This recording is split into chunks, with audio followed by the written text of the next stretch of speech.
Hello everyone, this is Rashmi Mishra, your English educator, and today I am here with a new topic of English grammar, that is phrasal verb.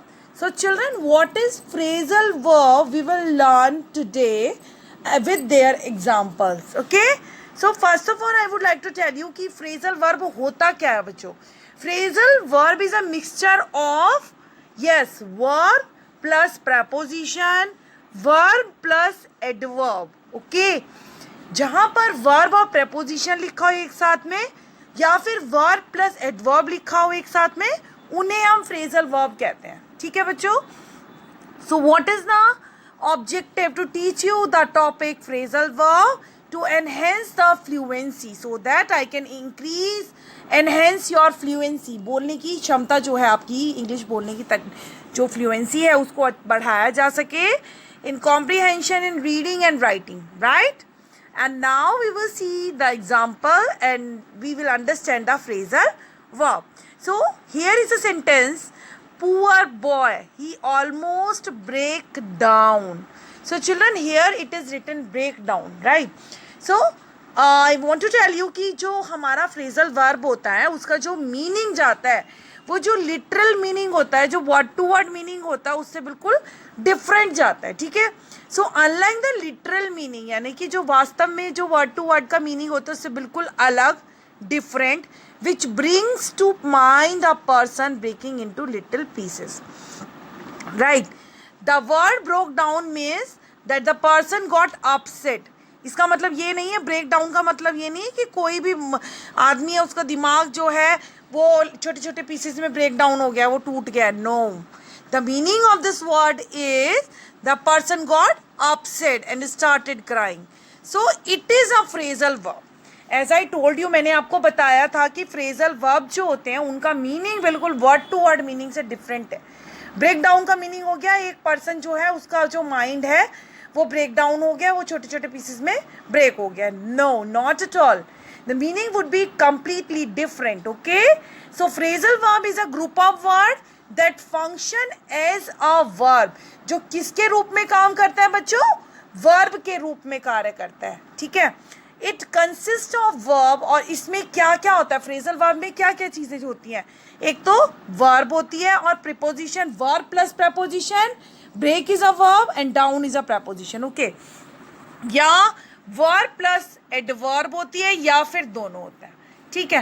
And now we will discuss here the meaning of a phrasal verb is completely different from the meaning of its separate part. As I told you ना कि phrasal verb का meaning बिल्कुल अलग होता है, जो उसका word to word meaning होता है उससे बिल्कुल डिफरेंट होता है बच्चों. So here are a few example of phrasal verb. Word break. Okay, break से कितने सारे फ्रेजल वर्ब बने हैं देखो बच्चों. First is break up and the real meaning is end our relationship. Break up. Okay. Usually we use this word कि उसका तो breakup हो गया भाई. किसी भी relationship का end कर देना. Break out. Break out का क्या मतलब होता है बच्चों? Escape, especially forcefully of defiantly, यानी कि किसी चीज से भाग जाना है ना.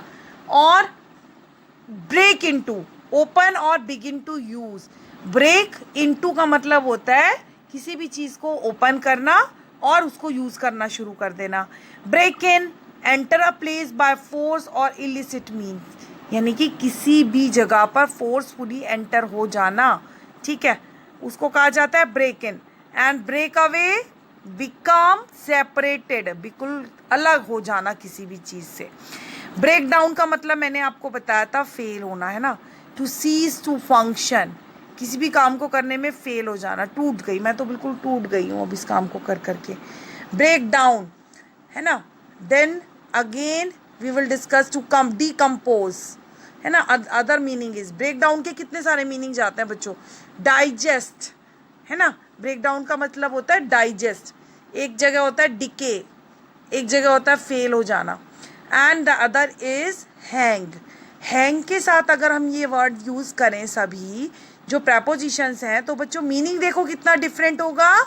And the example is hang around. Right. इसका मतलब क्या होता है बच्चों? हैंग अराउंड का क्या मतलब होता है? टू मूव, कहीं से मूव करना, कहीं से, है ना. और टू डू स्लोली, कोई भी काम बहुत धीरे धीरे करना. On, hang on. Hang on a minute. Hang on का मतलब क्या होता है बच्चों? To wait for a short time. And hang out. Hang out means to spend a lot of time in a place. ठीक है, किसी भी जगह पर बहुत ज़्यादा समय बिताना. और हैंग अबाउट का क्या मतलब होता है बच्चों? Yes, to loiter. Come on, we have not got time to hang about. Then hang back, to be reluctant to carry on. So there is no need to hang back. Then and now hang up. Hang up का क्या meaning होता है? To end a phone conversation. किसी भी phone conversation को end करना. Hang up. Hangover. The clouds of war to hover over. The clouds of war will hang over the east. यानी कि जो वार की जो क्लाउड्स हैं, बादल हैं, वो किस ओर से आ रहे हैं? ईस्ट की ओर से. Together, hang together, to stick together, एक साथ जुड़ जाना. देन टेक ऑफ से बच्चों फ्रेजल वर्ब्स हैं आपके. You can take the screenshot of them and you can read yourself. Okay, to take off phrasal verb. Okay, and to leave the ground and begin to fly, right? There are the lots of meaning of take off. To remove, to leave a place, to become popular, to not work for a period of time. All these are the meaning of, yes, take off. And now the other are kick back, to relax, right? Relax karna. Crack up, to laugh suddenly and a lot. Suddenly हंसने लग जाना, crack up, है ना. Goof around, to spend time playing or doing unimportant thing. किसी भी unimportant thing में अपना time waste करना. Okay. And hang out, to spend time with someone or spend time in one place. एक जगह पर अपना समय व्यतीत करना. Then with over. Over के साथ कितने सारे बच्चों फ्रेजल वर्ब्स हैं? To be over, to come to an end, किसी भी चीज़ का एंड करना. To come over, to visit, to get over, to recover from something. ठीक है, किसी भी चीज़ से रिकवर करना. Get over. To look over, to examine, किसी भी चीज़ को एग्जामिन करना, निरीक्षण करना ध्यानपूर्वक. To make over, to give possession of a smith to, मतलब किसी भी चीज़ की, व्यक्ति को कोई चीज़ सौंप देना, प्रॉपर्टी से रिलेटेड हो चाहे वो. Before their aunt died she made over her estate to them. उसने अपना सब कुछ क्या है, किसे सौंप दिया? उन्हें सौंप दिया. ठीक है. And now the class in an and. Do subscribe my channel बच्चों.